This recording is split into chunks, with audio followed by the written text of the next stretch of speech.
decide to do that, we will be doing them next week. Yeah.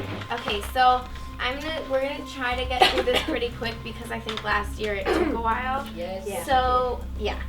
I would say my experience at Wingra was actually a lot more like my time in college. You are expected to be a little bit more of an independent thinker. And we've always felt like, boy, we get to the sky and we get to have cake. It's this time when everything really comes together. At the beginning of the year in the sky, students actually set up the classroom. They get to think about how do we set up a classroom that works for everybody, not just for me or not just for my friends, but how do we make it so that the teachers are happy and the students are happy and we can have enough room for group time and enough room for individual time. And so they start to go through real world problems just through daily functioning. You learned it because you did it. Everybody would be getting and giving clues. Yeah. Yeah, now Lucy would have someone different. Our graduating class was 7 people to a class at West of several hundred.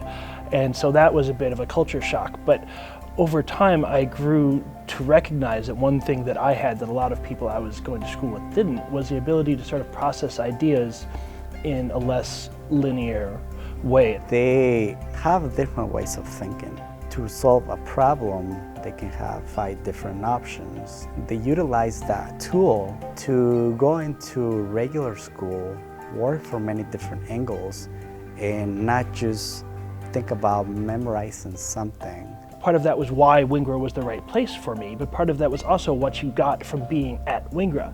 Everyone did a very long-term research project and then presented it to their classroom.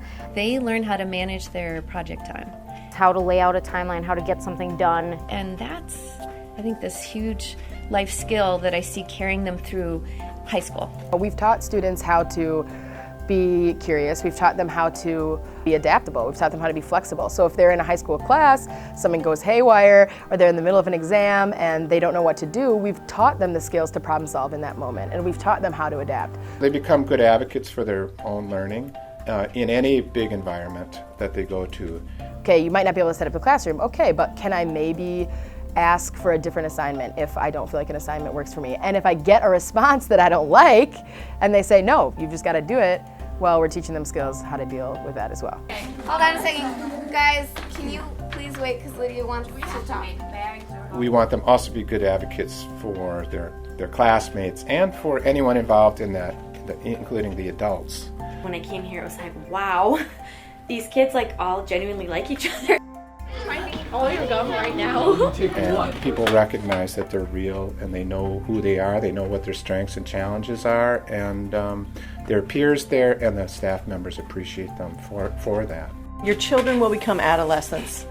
And when you think about all of the things that are going on in their heads, when you can take away, some of this conformity piece and let the kids be who they are, it allows the rest of the learning some space, so you get better academics because you have a better mental state with the kids. I think they just come out ready to do what they're going to do without being crushed in middle school. All right.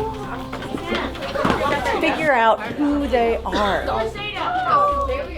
And how do we move forward without knowing the path? How do we move forward knowing our core that will guide us on that path? Was there a sound? Yeah, there was a sound in the morning where Detected. yeah, there was sound that's detected.